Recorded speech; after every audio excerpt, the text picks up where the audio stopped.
Hey. Hi, guys. Getting started over here, too. Okay, ready. You always wonder. Hey. Hey. Sorry. I was chatting. Welcome back to episode 98, The Importance of Stories. Yes. We're excited to share first an awesome new review. You guys are beautiful people. Karen is getting choked up every time she reads. You guys, I'm seriously like a crybaby or something, but it touches me. So, it just, I think... Oh my gosh, you're like weepy. What's wrong with me? I think it's just beautiful to know that what we're doing is meaning something to people. Mm-hmm. So, thank you. Thank you for sharing your thoughts with us and letting us know the things that it's doing for your families, because you guys are amazing people. Good mamas. Anyway, this one is from Stella Girl 05. And she says, I just came upon your podcast recently. I'm a new homeschooler. This year, I've been rethinking my decision of homeschooling my 3 boys because my youngest, 6 years, has no desire to learn the alphabet and fights his reading lessons. Surely he'll fall behind, and surely a teacher can do better. But I came across your episode where you emphasized that kids learn at their own pace and can't fall behind when they're blazing their own trail.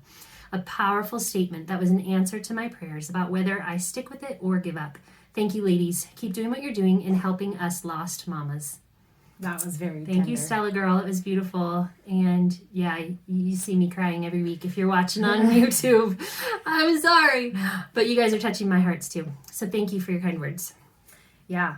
Well, we are diving in today and talking about the importance of stories. Yes. And I love this topic. I think it's so great. So in Well-Educated Heart, Marlene has Mother's University. Mm-hmm.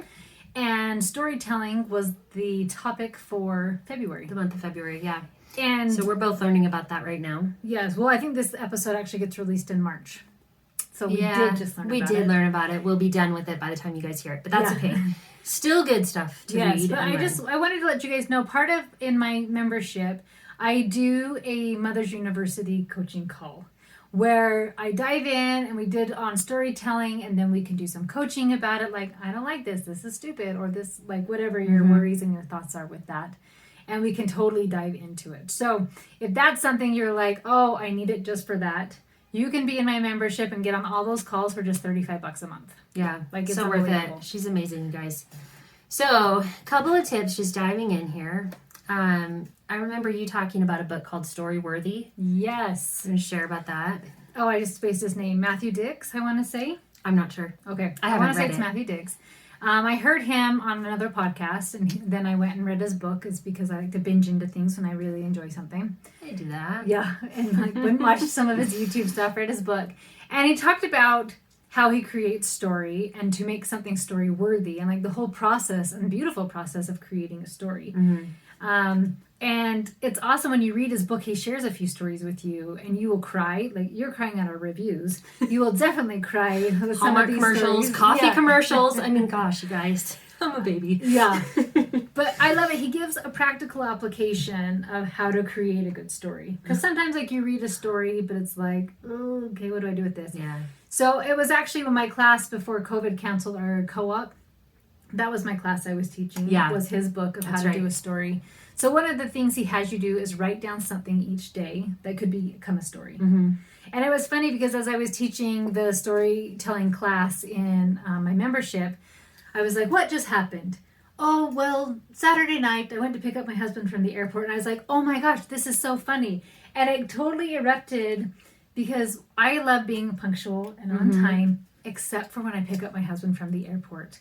I don't know why, but I am late every single time. That's and funny. Like, I get distracted and dilly-dally, and so he calls like, baby, I've landed, come get me. And I was like, oh, I haven't even left the house. So I'm like, let's go. And then George is like, I want to come, right? So he's crying, I'm hurrying and getting clothes on him, I'm getting him buckled in.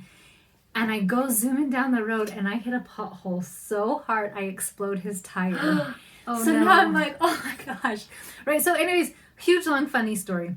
But like, I had forgot that even happened. Like, this could be this comical story of how many times I've forgotten him at the airport, popping his tire, what came of it, and all this stuff. And so just having these simple lines that we go through our days and we're like, our life's boring. Yeah. Nothing happened. Yeah. And so it's kind of exciting to see, like, No, the craziest thing happened. Like, not only was I late, but then I exploded his car. It's his fancy car, so it's like beeping at me, like, please pull over, please pull over. I was like, get out of my business.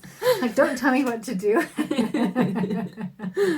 But his book is really great. That's a really fun suggestion in there. And I know in Well Educated Heart, she actually has weekly suggestions of things to write your own story of, like, maybe how you met your husband or a child's birth. I don't remember what all of them were. Yeah. It's a 52-week thing. That's cool. I like that a lot because we don't often write our own stories down for our families. No. I have another book recommendation, and this is on the business side of things, but I love it. It's called Building a Story Brand by Donald Miller. And what I love about this is he teaches you how to use stories to connect with your audience. And I just think that that's a beautiful thing. So if you are running a business or not, you can use it in the same ways where storytelling helps you to connect with people and helps them to understand you and just relate to you. And so it's kind of a cool thing to look up if you have interest in that also. But teaching with stories is what we want to talk most about. Yes. And why it's so important and why we love it in our homeschools. So I should have clarified this. There's story, like reading a story or storytelling, or are we saying both? Well, I think both are important. I think Yeah. there's difference there. Do you guys, can I ask you a question? Would you please? Do you understand the difference there? So she's talking about storytelling, like you telling your own stories. Or yeah, like or not reading stories. And I think both. I was thinking more of reading because I dive into both. do a lot of storytelling on my own. This is something I need to learn and get better at, which is part of the Well-Educated Heart stuff that we're learning right now is telling stories. But I was thinking more of focusing on reading stories, learning with stories. Okay, awesome. And that's a big part of what we do in our home and our education. I know you do as well, where we use stories to teach our children. Well, and that's like Charlotte Mason calls it living books. Exactly. And they are fun and awesome. They are. And that's what I try to use the most with my children. And I had this experience a couple weeks ago where my daughter asked me why we weren't doing science anymore. And I was like, Mama's tired. We are. Do you not recognize that we are? I'm like, we're reading this book for science and we're reading this book for science. And I'll tell you what we're reading. We're reading it's the gardening one from the Well-Educated Heart, and we're reading it's In Mary's Garden or something like that. Cutest story. And then we're reading the Burgess animal book. Yeah. And that's when I revisit with my kids because I love it so much. And that's our science right now for my two youngest. And I was like, do you want to go back to the lessons we were doing? And she said, oh no, I like this way better. I just didn't realize it was science. And I loved that because I was like, oh, it's working. They're learning these beautiful things and they're not recognizing it as science. They're just learning something cool and enjoying it. Yeah. And so it was just this beautiful moment for me to recognize that what we're doing is good and it's okay and they're still getting it, but they're loving it. And they beg for you to read those books. Yeah. Oh, read this one first. And so it's beautiful. Well, isn't it interesting, too, with history? Like, when you grew up and you had to get tested on history, and what year did this war happen, and where did it start, and who were all these things? That was why I didn't like history in school, because of all the dates you had to remember. I'm like, who cares what year it was? Like, I just want to know about the person, right? Yes. He's a cool person. Tell us more about him. But no, memorize the date. Yes, well, I think about that right now. For February, we've been studying Egypt. Mm-hmm. And we have King Tut and Cleopatra and pyramids and that I can never say his name, David Macaulay, Macaulay. Oh, I know who you're talking about. Okay, I think it's Macaulay. I don't know, but it's almost an engineering aspect of pyramids. He has cool books, right? And mummification and all this stuff, and like my kids don't even realize they're learning history. Right? Does that make sense? Right. Like they couldn't tell you the date it happened, and they couldn't tell you but they know Cleopatra's Greek. That's a fun fact. They always think that's fun. And if you want it to be more about timeline, and make a timeline and put pictures on there, and then they can get that aspect of like when in history it happened, so you have an idea that this was way back when this was going on. To give them perspective. For perspective, I think that's good and that's important. Tested on it. But being tested on dates is useless. Waste of everybody's time. Anyway, I love this quote by Rudyard Kipling. He says, if history were told in the form of stories, it would never be forgotten. And I love that. Yeah. And I think that that's so true, that the more that we teach it and tell it in stories, the more we're going to remember and love it. Or I think inspire us to know more, because there is a beautiful book, I think The Hawthorne Children, about the potato famine in Ireland. Of the little kids. I bawled my eyes through that book. I bawled in that one too. My kids laugh at me all the time about my crying in the end of books. But like it totally inspired me to go discover Ireland's history with the potato famine. I'm like, oh my gosh, this is what they went through. This is what they endured. Yeah. And so sometimes reading it in a story then gets you excited to go learn more about it. That's so true. So this is from Marlene Peterson's Catch the Vision course, the section on storytelling. She says you can feel the difference between a story and information. I think that's really true. She does it in a really great way too. She does. She starts this whole section with this story that, golly, you guys are going to think I cry all day long, but I don't. But this one really made me cry. And it was so beautiful. But it's this story of this girl, and it's her graduation day, and her mom, she's out with her friends, and she's all upset because all she's getting is like this old set of pearls and a homemade dress. And her friends all got these beautiful gifts and parties for graduation. And she's like, why didn't my mom do anything? And while we're on the subject, why isn't my mom pretty like the other moms? Yes, my mom's not. Something with her face. There's something wrong with her face, and she limped, and all these little things. And I don't want to tell you the end of the story. I want you to go and find this book because I don't know. Should we tell it? Because it's so beautiful. She finds out. So they live with this man who's like housing them, and they live in his home. It's not their husband or anything. They're really poor, and he's helping care for them. And he comes and he overheard her talking to her friends about how upset she was. Oh, yes, my mom's so ugly. I wish my mom were pretty like your mom and didn't have red splotches on her face. And he says, I want to tell you a story about your mother. And he didn't say it was about your mother. He started just telling the story of this young couple, this beautiful family couple who moved into town, and they were just young and in love. And the husband got in an accident, and... Help me fill in the details. I was going to say, I don't know exactly, but there was a fire. There was a fire. So there was a baby and there was a fire. And I think the mom was alone at this point. The mom was alone. Yeah, the husband got sick and died. And so she was alone with the baby and the fire. She was like 3 years old, the little girl. And there's a fire, and the mom runs in to save her and saves a set of pearls because it was a treasured item that her husband had given her. And then he finds out that this was her mother, that she saved her. And she was, so she was burned, so her face had some scarring on it. And her foot got hurt, and so she had this limp forevermore. Yes, all to save her daughter's life. Save her daughter's life. And the daughter finally realizes she's like, how am I so selfish that I wished only that my mom could be more beautiful, and yet here she was, she saved my life, and she's done all this for me, and she's giving me the pearls that my father gave her. And it was the only thing she could save. Like, she could save me, and these pearls were her most treasured possessions. Yeah. Anyway, beautiful story. And then she goes in and shares more details about this woman and how it ends up being like part of her family history. Yeah, it's a Margaret true story. Eggleston. Beautiful. Oh my gosh, I loved it so much. Anyway, and then she talks about how if she had just given you the facts about this person, Margaret was born in 1883 and she was from Boston, and she's like, you wouldn't have made a connection.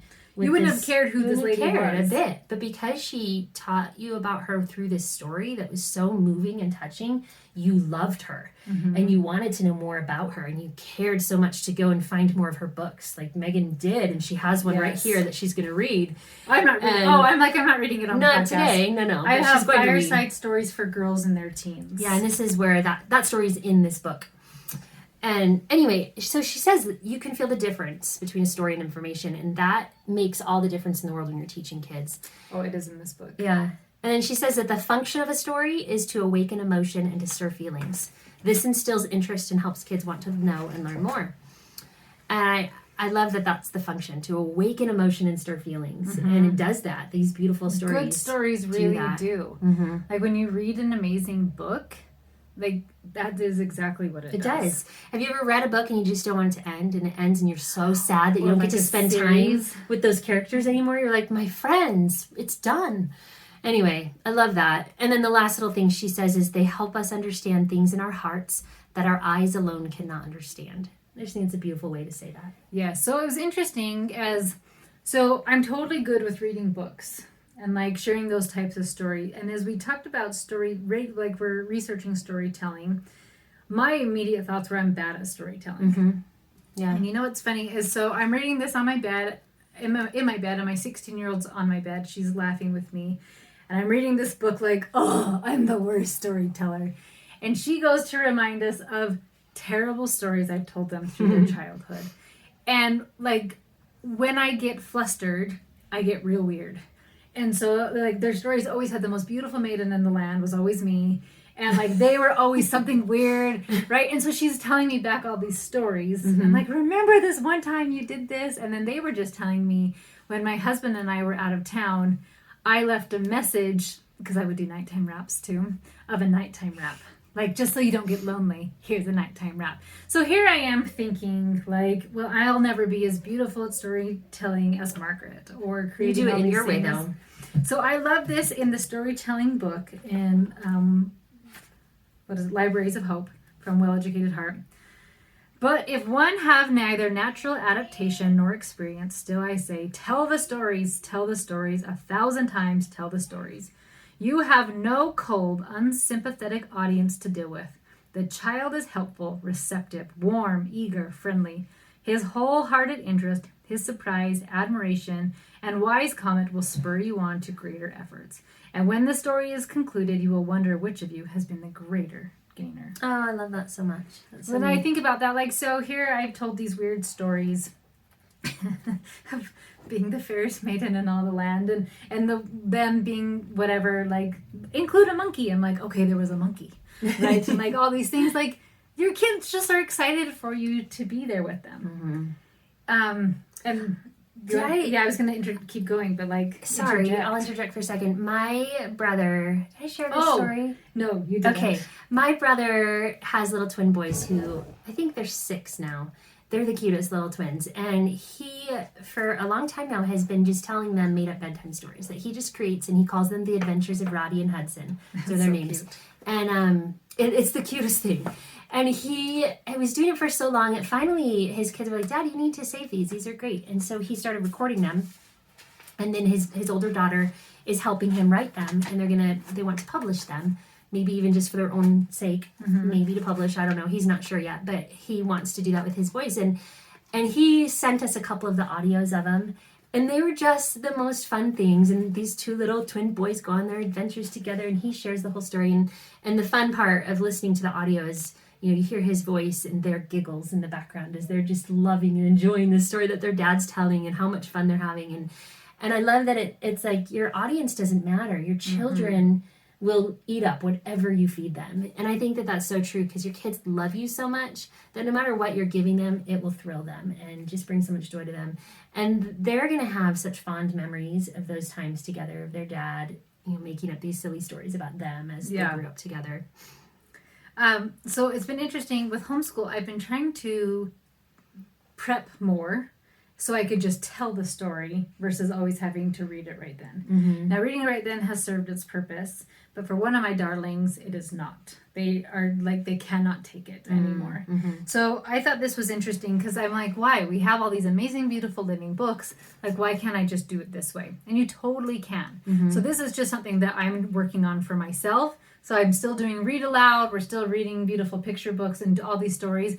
But like when we're learning about Egypt, I will have pre-read it. I can just tell you about Cleopatra. Oh, that's cool. Versus like opening up a textbook. I like that. Same with like birds. I'll read something about it before. I'm like, did you guys know that? That's cool. So anyways, it makes it so much more personal and engaging. Well, that's what I like from love this. That. So this is also from the storytelling book. With few exceptions, children listen twice as eagerly to a story told to one read. And it talks about, because when you have a book, that you can't really you can't pull in an audience. You can't adapt. It's like, okay, well, once upon a time, there were 3 bears, and... Because you're reading it and you don't know what's coming next. Yes, but like with a story, I'm like, they're into this. Go down this way. They don't love it. Abort. Go this way. Right? And like your facial expressions, it said, it is the filter of personality. I love that. Right? And then, for this reason, a story told is more spontaneous than one read, however well read. The storyteller is bound by nothing. So there can be singing and dancing, and I even laugh about, in one of our homeschool co-op classes, I did the Knights of Freedom class. I was the helper, and she had me do Survival Minute, which was exciting. And I would just pre-read it, and one was like how to get out of a car, like if your car is going underwater, and I could act it out. Oh, funny. Because I don't think you had a kid in the class at the time. Mm-mm. But like I taught him how to birth a baby. I didn't act that one out. But like I taught him like all these crazy things, and I was up on a desk, and I was loud, and I was dramatic, and I was animated, and it was like it's been super memorable. Like, remember the time? I'm like, yes, and you're welcome. And so I thought, why have I not included this into my homeschool? Mm-hmm. And so I'm starting simple. So for Egypt, so cool. I'm going to pre-read a story the night before. Mm-hmm. And like sometimes for the Nights of Freedom class, I pre-read like as I'm walking into the thing. So it's not like so I did this amazing thing. And you can totally, if that speaks to you. Yeah, I love that. Practice it. And I just want to share one more little story. My daughter had to have some pretty intense dental work this last week. And it's my youngest, and she's had, unfortunately, a lot of dental work done in her little few years. And had a very bad previous experience at her past dentist where she was kicking and screaming and being held down. So we were putting her under for this one so that she wouldn't have that kind of terrible experience. And I went to a new dentist. So just change of scenery, everything. So we go in for the anesthesiologist, and the dentist ahead of time had told me how awesome he was. And they're like, oh, we love him. He's the best. Could you try again? Oh, I'm sorry, my watch is talking to me. Anyway, so we go in, and he's talking to she's 7 years old, and she's nervous, and she's laying on this chair, and he's like, I'm going to, just put this mask on you and be really gentle. And he puts it on, and she starts telling her a story about Elsa and Anna and this whole cute little story. And it's going to a party, and she gets to pick the color of the dress, and, all these things. And she's just like playing along because she's like, oh, this is fun. I love Elsa and Anna. And he gets to the part where they're going to blow out the birthday candles on the cake. And he's like, all right, there's 12 candles. Can you count to 12 with me? And as she's counting, he's just slowly dialing it up so that she's counting down, and he knows when she's asleep. And it was the cutest and most beautiful moment that I've ever had at a doctor's office, like anything. I'm like, this is so impressive. And I was just so touched that he took the time to care so much about this little girl and her fears to make it a safe place for her. And it's beautiful that a story could do that. It was just this simple little story that he made up on the spot. Like, you could tell he was just like, oh, and then this, and it was silly and fun. And afterwards I walked out, and I said to the dentist how impressed I was, and he's like, yeah, he's my favorite. He does such a good job, and I like to stay and listen to all of his stories because they just keep getting better. And it was just beautiful. I loved his caring, thoughtful manner in doing that. And I think that stories can just do such beautiful things for us. And I love in The Well-Educated Heart how she just talks about like how, we're warming our hearts and we're changing lives through these stories. And that's what she's doing through her whole program is helping teach us as moms to be able to do that, to help warm a next generation hearts. And isn't it interesting, Ethan, my oldest, tells little kids stories all the times, and if you've ever seen him at a park, little kids will gravitate towards him. He's so great. Yeah, they want to hear these wild stories. It's beautiful. Yeah, so it's super fun. When we would all drive in the big old van, like he'd sit in the back with all the little kids around him, so he could tell them stories as we drove. So good daddy. Yeah, so he'll be single. I mean, he is single. He's just on his mission right now. So hit him up in a couple years. Some days. Anyway, we love storytelling, and we see the value of it, and we hope that this has helped you see that as well. Yes. And thank you so much for tuning in this week. Don't forget to give us a 5-star review, and we will randomly be giving prizes away still. So yay. Have a good one. Bye-bye.